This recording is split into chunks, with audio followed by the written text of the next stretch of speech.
नमस्ते दोस्तों, हिंदी साहित्य की हमारी नेक्स्ट क्लास है और हमारा नेक्स्ट क्वेश्चन है हिंदी नवरत्न के लेखक। नवरत्न मिश्र बंधु। मिश्र बंधु हिंदी नवरत्न नामक पुस्तक के लेखक हैं। मिश्र बंधु और लिखी गई एक अन्य पुस्तक मिश्र बंधु विनोद है और ये मिश्र बंधु विनोद कब लिखी गई थी? 1913 में। ठीक है। मिश्र बंधु विनोद में मिश्र बंधुओं ने लगभग कितने हजार कवियों का वर्णन किया है? 5000। हिंदी साहित्य के काल विभाजन का पहला प्रयास किया गया था। किसमें? मिश्र बंधु विनोद में। महावीर प्रसाद द्विवेदी ने सरस्वती में, प्रताप नारायण मिश्र ने ब्राह्मण पत्रिका का संपादन किया है। ये इनकी पत्रिकाएं हैं। महावीर प्रसाद द्विवेदी की कौन सी है? सरस्वती। और प्रताप नारायण मिश्र ने ब्राह्मण पत्रिका का संपादन किया है। हमारा नेक्स्ट क्वेश्चन है मिलान कीजिए। आचार्य रामचंद्र शुक्ल। आचार्य रामचंद्र शुक्ल ने क्या बोला गया है? वीर गाथा काल। हजारी प्रसाद द्विवेदी ने क्या बोला है? आदिकाल। राहुल सांकृत्यन सिद्ध सामंत युग। मिश्र बंधु प्रारंभिक काल। हमारा नेक्स्ट क्वेश्चन है मिश्र बंधु विनोद नामक हिंदी साहित्य के इतिहास लेखकों के नाम। इनके लेखकों के नाम भी कई बार क्रम से पूछ लिए जाते हैं। कौन कौन से हैं? गणेश बिहारी, श्याम बिहारी और सुखदेव बिहारी।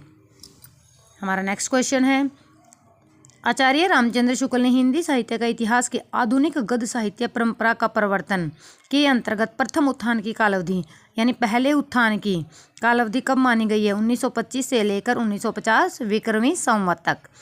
नेक्स्ट है इसकी व्याख्या देख लेते हैं। आचार्य रामचंद्र शुक्ल ने भारतेंदु हरिश्चंद्र के रचना काल को दृष्टि में रखकर संवत 1925 से 1950 विक्रमी तक की अवधि को प्रथम उत्थान काल माना है। इस काल में हरिश्चंद्र और उनके सहयोगी लेखक मंडलों द्वारा आधुनिक गद्य परंपरा का समृद्ध प्रवर्तन हो चुका था, जिसके अवधान पर वर्तमान का गद्य साहित्य टिका हुआ था। नेक्स्ट क्वेश्चन हमारा सही आरोही क्रम लगाना है कि क्या आएगा? छायावाद, प्रगतिवाद, प्रयोगवाद, नई कविता। छायावाद आएगा पहले, प्रगतिवाद, प्रयोगवाद और नई कविता लास्ट में। इसकी व्याख्या देख लेते हैं।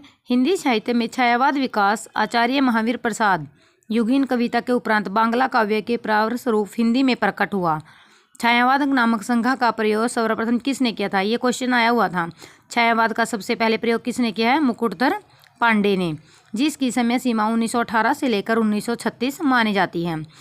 1936 में प्रेमचंद के नेतृत्व में प्रगतिशील लेखक संघ की स्थापना हुई। प्रेमचंद के नेतृत्व में किसकी स्थापना हुई? प्रगतिशील लेखक संघ की। कब हुई? 1936 में। उसके बाद साहित्य में प्रगतिवादी काव्य सर्जना का युग आरंभ हुआ, जिसका समय कब हुआ? 1936 से 1943। 1943 के बाद के काव्य में एक क्रांति का दौर चला, जिसको क्या कहा? प्रयोग। नई काव्यधारा का उदय हुआ। ठीक है। उसकी समय सीमा 1943 से 1953। 1953 के बाद डॉक्टर जगदीश गुप्त द्वारा संपादित नई कविता पत्रिका किसके द्वारा संपादित है?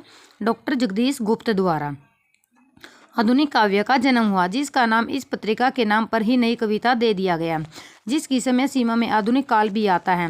उपरोक्त पर्सन के अनुसार हिंदी के आधुनिक काल की प्रवृत्तियां कौन कौन सी रहेगी? छायावाद, प्रगतिवाद, प्रयोगवाद और नई कविता। हमारा नेक्स्ट क्वेश्चन है साहित्य का इतिहास दर्शन। ये इतिहास के दर्शन नलिनी विलोचन शर्मा, यानी हम दर्शन कैसे करते हैं? ऐसे करो, नयन मीन्स हमारी जो आंखें होती हैं, हम उससे इतिहास के दर्शन करते हैं। नलिनी विलोचन शर्मा। साहित्य का इतिहास नलिनी विलोचन शर्मा द्वारा लिखित हिंदी साहित्य ग्रंथ है।